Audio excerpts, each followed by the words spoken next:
Bueno, el literal B, similarmente, ¿no? Es una condición necesaria que el gradiente sea igual a 0, vamos a ir directamente a calcular el gradiente de la función del literal B. Entonces, el gradiente de f de xy. Entonces, sus derivadas parciales, tenemos que derivar logaritmo de x cuadrado más y cuadrado más 1 con respecto a x. Entonces, eso es 1 sobre el argumento. ¿Y qué más? Por 1 sobre logaritmo natural de la base, porque este no es un logaritmo natural, es un log base 10. Entonces, por 1 sobre logaritmo natural de 10. Bueno, que eso es una constante. Entonces, cuando usted deriva log en base a de x, eso es 1 sobre x por 1 sobre logaritmo natural de x, ¿verdad? Entonces, esa es la expresión que estoy utilizando. Eso es un teorema de derivación. Tengo que derivar log en base a de x. Eso es 1 sobre x por 1 sobre logaritmo natural de x. De a, perdón. Ya, ¿y qué más? Por la derivada a su vez del argumento con respecto a x, que es 2x. ¿Sí? Entonces ahí tenemos la primera componente del otro gradiente. Ahora, cuando derivamos con respecto a y es lo mismo, ¿no? 1 sobre el argumento del logaritmo por 1 sobre el logaritmo natural de la base de ese logaritmo, que en este caso no es e, por la derivada del argumento con respecto a y.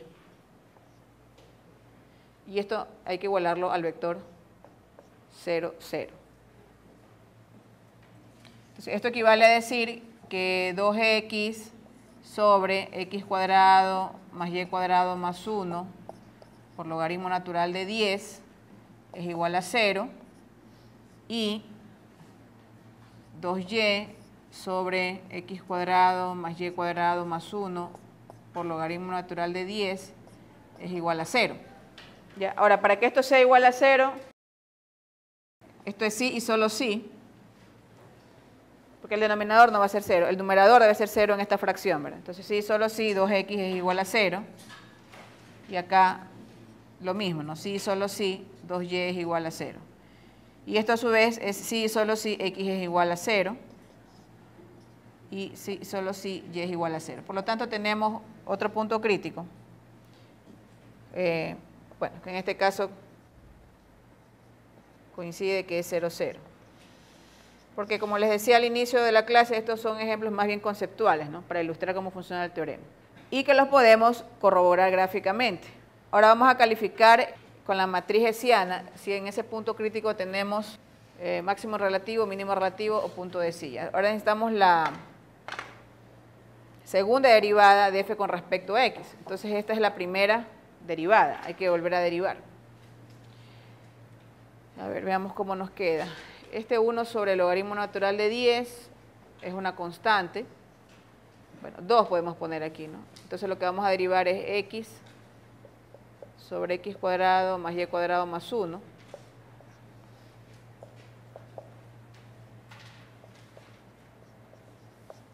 Y esto nos va a quedar aquí la derivada del cociente, ¿no? Entonces la derivada del cociente es el denominador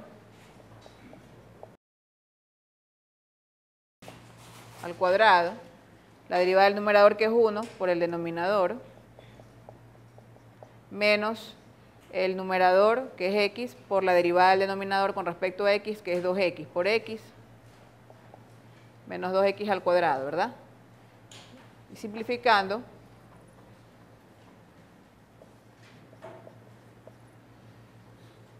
nos queda y cuadrado menos x cuadrado más 1 sobre x cuadrado más y cuadrado más 1 al cuadrado. Esa es la segunda derivada. Aquí podemos ir entonces formando la matriz hessiana. Bueno, 2 sobre el logaritmo natural de 10, que es una constante, luego por y cuadrado menos x cuadrado más 1 sobre x cuadrado más y cuadrado más 1 al cuadrado. Ya, ahora, como la derivada con respecto a y es similar a la que es con respecto a x, entonces va a ocurrir algo parecido, sino que aquí me va a quedar ya 2 sobre el logaritmo natural de 10. En vez de quedarme y cuadrado menos x cuadrado, me va a quedar x cuadrado menos y cuadrado más 1. Porque hay simetría entre las variables. Ahora las mixtas. Y como sabemos que es una función de clase C2, podemos calcular solamente una mixta. Vamos a derivar esta función de aquí, pero con respecto a y.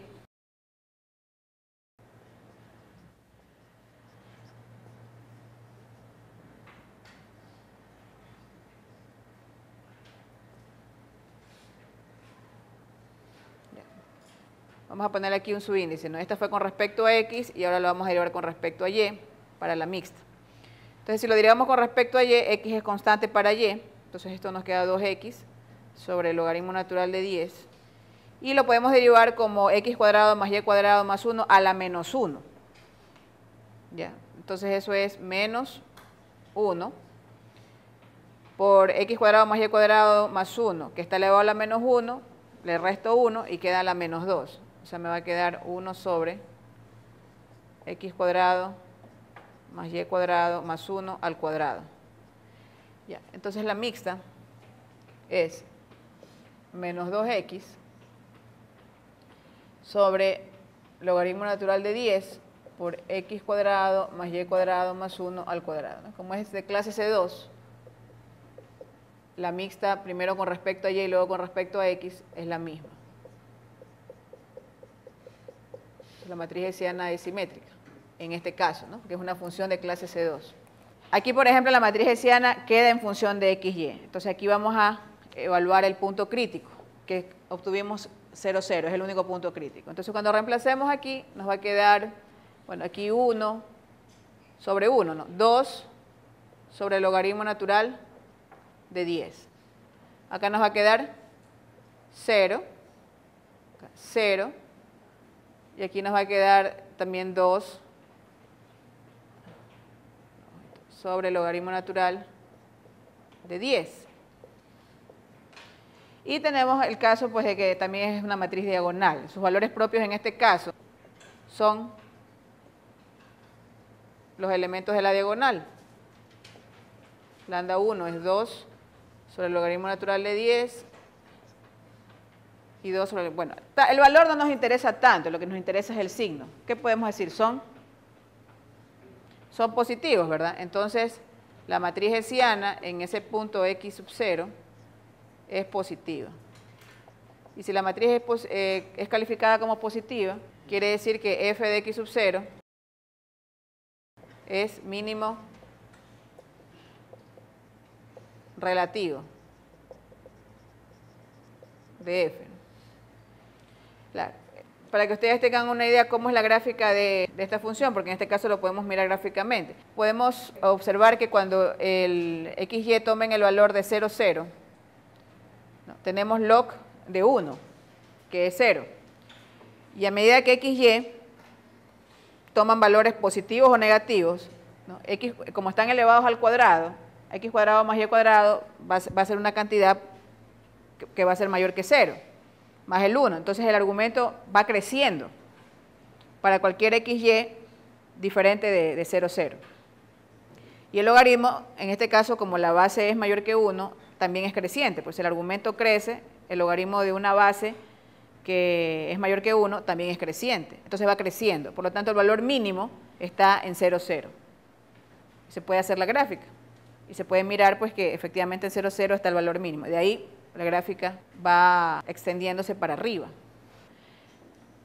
Bueno, veamos el literal C. Similarmente, podemos ir directamente al vector gradiente.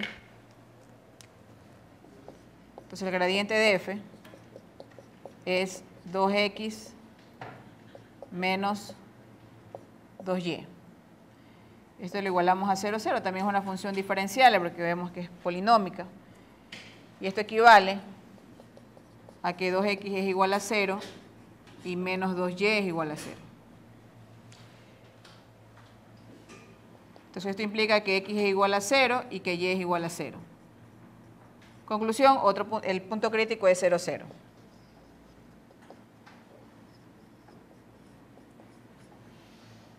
Construimos la matriz hessiana. Entonces ahora tenemos la derivada con respecto a x. Volvemos a derivar con respecto a x para sacar la segunda derivada iterada con respecto a x. Y esta misma derivada con respecto a x la derivamos con respecto a y para sacar la mixta. Primero con respecto a X y luego con respecto a Y. Ahora vamos a la segunda fila. Entonces en la segunda fila tocarían las derivadas que son primero con respecto a Y. Entonces yo ya tengo la derivada con respecto a Y. Esto lo derivo con respecto a X, manteniendo el orden X, Y, queda 0, y con respecto a Y queda menos 2. También es diagonal y podemos ver que un valor propio es 2 y que el otro valor propio es menos 2. Entonces, ¿qué tenemos en este caso? Vamos a ver el criterio de la matriz hessiana y dice, si unos valores propios son positivos y los demás son negativos, entonces es un punto de silla. Eso quiere decir que el signo de la matriz hessiana no está definido. Y por lo tanto, f de x sub 0 es punto de silla. Bueno, digamos que esta es la imagen, ¿no? O sea, el punto en general ya formado por x sub 0 y y sub 0 y la imagen es un punto de silla. Y efectivamente esta es la ecuación de un paraboloide hiperbólico.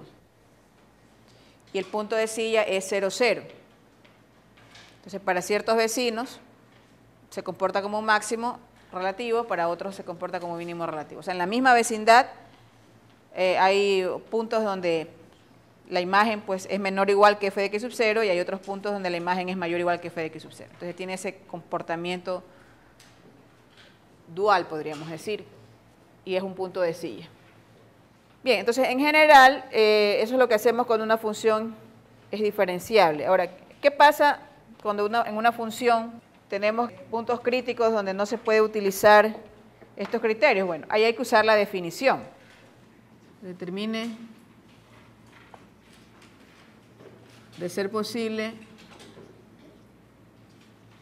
los extremos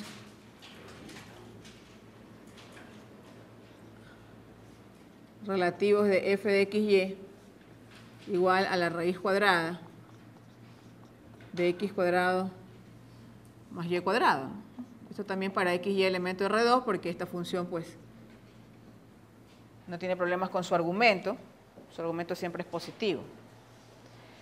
Por ejemplo, ¿ahí qué ocurre? Si me piden analizar los extremos relativos, primero tengo que verificar que la función sea diferenciable y también después que sea de clase C2. ¿Ya? Entonces, cuando yo voy a sacar las derivadas parciales, tengo que esto es 1 sobre 2 por la raíz de x cuadrado más y cuadrado por la derivada del argumento con respecto a x, que es 2x. Me está quedando x sobre la raíz cuadrada de x cuadrado más y cuadrado. Cuando voy a sacar la derivada de f con respecto a y, me va a quedar algo parecido. Y sobre raíz de x cuadrado más y cuadrado. Ya. Uno calcula las derivadas, ¿verdad? Tal vez se olvidó de ese detalle. Dice, bueno, esto lo igualamos a 0, esto lo igualamos a 0. Conclusión, tenemos que un punto crítico es 0, 0. Sí, efectivamente es un punto crítico, porque también punto crítico es un punto donde no están definidas las derivadas, así como en funciones de una variable real. Ya. Pero esta función, aparte de que no es diferenciable en 0, 0, tampoco es de clase C2. Entonces, es un punto crítico, pero ya no puedo, en este punto, no se puede utilizar el criterio de la matriz hessiana, porque el criterio de la matriz hessiana exige que la función sea de clase C2, en el punto crítico.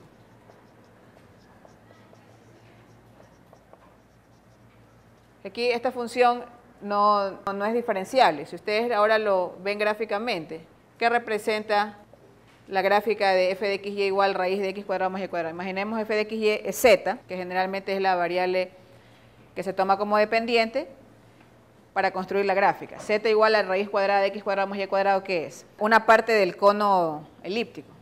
Específicamente estamos hablando de esta parte de aquí. Todos estos puntos de aquí están representados por S igual Z igual a raíz de x cuadrado más y cuadrado. ¿Y qué tenemos aquí en el punto 0, 0?